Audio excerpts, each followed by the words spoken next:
Te explico en este vídeo qué es una hernia discal lumbar, qué síntomas puede provocar y sobre todo cuáles son sus factores causales más frecuentes.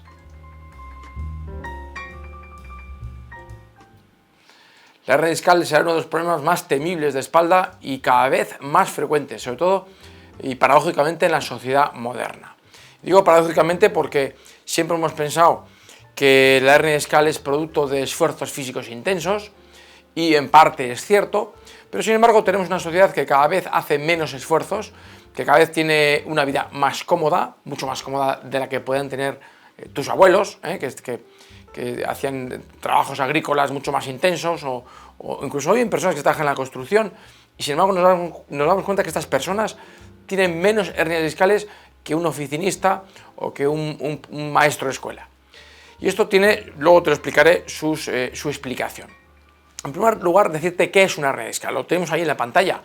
Una hernia discal es un disco, que es la zona lila, que ha reventado, deja salir esa lengua y acaba comprimiendo esa lengua una raíz nerviosa, que es esa zona rosácea que tenemos en la pantalla. Eso sería una hernia discal. Tenemos en la columna, esta es una columna flexible, porque nuestra columna es flexible para todos los lados, y vemos que tenemos entre cada vértebra y vértebra, tenemos esta franja más color anaranjada, que es el disco, ¿vale? Tenemos un disco entre cada vértebra y vértebra. El disco es como una almohadilla, como un colchón, pero un colchón relleno de agua o relleno de gelatina, ¿vale? Luego, cuando este colchón se rompe, revienta en su caparazón externo, puede dejar salir esa gelatina, que es esa lengua que vemos en la imagen, ¿vale? Eso también sería tenemos aquí un modelo anatómico con dos vértebras, la superior y la inferior, y la vértebra tiene que tener movilidad para lateralmente poderse mover o anteposterior para podernos doblar hacia adelante y hacia atrás, ¿verdad? Un poquito a cada nivel vertebral, ¿vale? Cuando este disco recibe mucha presión, puede llegar a reventar y comprimir la raíz nerviosa que sale por un agujerito, por el agujero de conjunción que se llama, ¿vale? Te lo explico en una toma más cercana.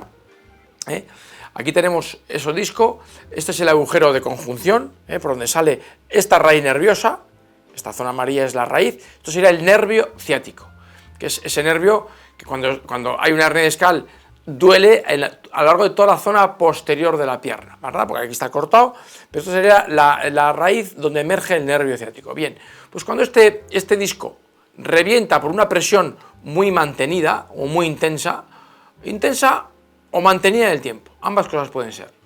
Puede reventar y estar estrangulando, invadiendo ese agujero por donde sale la raíz nerviosa y estar inflamando el nervio, irritándolo, provocando los dolores propios del nervio ciático, dolores en la parte posterior de la pierna, pérdida de fuerza, pérdida de sensibilidad, cosquilleo, sensación de tirantez y tensión intensas en toda la musculatura posterior del muslo o incluso del gemelo, o incluso puede llegar hasta dolor en la planta del pie, dolores en la zona del tobillo. Cuanto más abajo baja el dolor del ciático, peor es la hernia discal.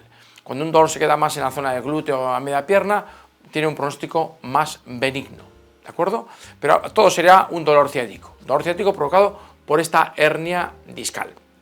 Bien, esta hernia discal también hay que decir que se puede ver empeorada, sería la radiación del nervio ciático. Como digo, esta hernia discal se puede ver empeorada por la artrosis, es decir, tenéis aquí esta imagen donde veis que el disco superior, el primero viendo por arriba, es un disco sano, un disco con un buen grosor. El segundo es un disco ya más aplastado, más deshidratado, ha perdido altura, se está envejeciendo. Y el siguiente, el tercero, es un disco ya muy envejecido, con una artrosis muy avanzada, donde casi el disco está desapareciendo. Bien, cuando este disco desaparece, ha perdido altura, el agujero que os hablaba antes también se ha estrechado. Al perder altura el disco, el agujero se va estrechando. Y además se forman esas pequeñas rebabas que pueden invadir el agujero de conjunción y disminuir más aún el calibre por el que sale el nervio ciático.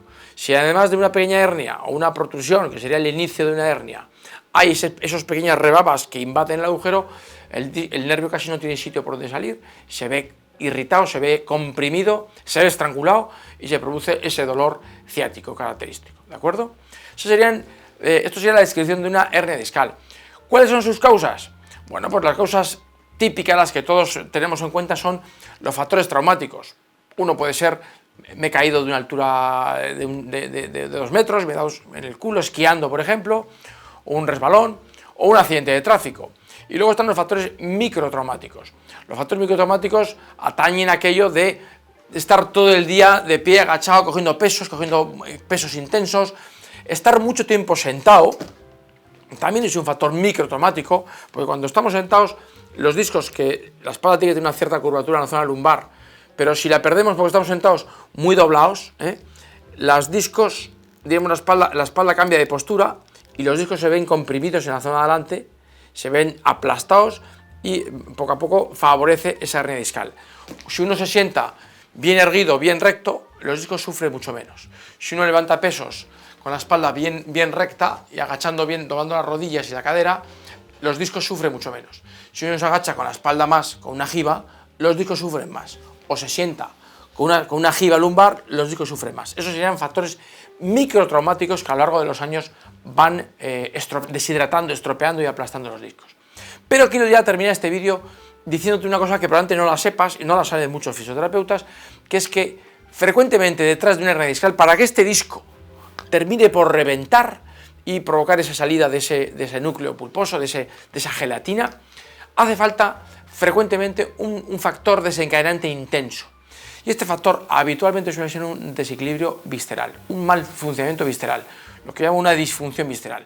No una enfermedad, porque no estamos hablando de una enfermedad, sino de un mal funcionamiento. Por ejemplo, el riñón, un mal funcionamiento del riñón por estrés, por una mala alimentación, por agotamiento, va a provocar que ciertas zonas de la espalda se queden rígidas y que sobre todo el disco L5S1, el último disco lumbar, se aplaste hacia el lado izquierdo y va a provocar una ciática o una hernia discal L5S1 izquierda.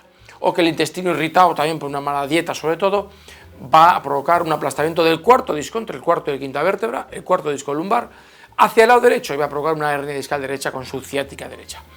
También puede provocar hernias discales el útero, la próstata, es decir, malos desarrollos ginecológicos. Estos órganos que te he dicho sobre todo atañen a la zona lumbar, son a veces la causa fundamental de que se termine de producir una hernia discal.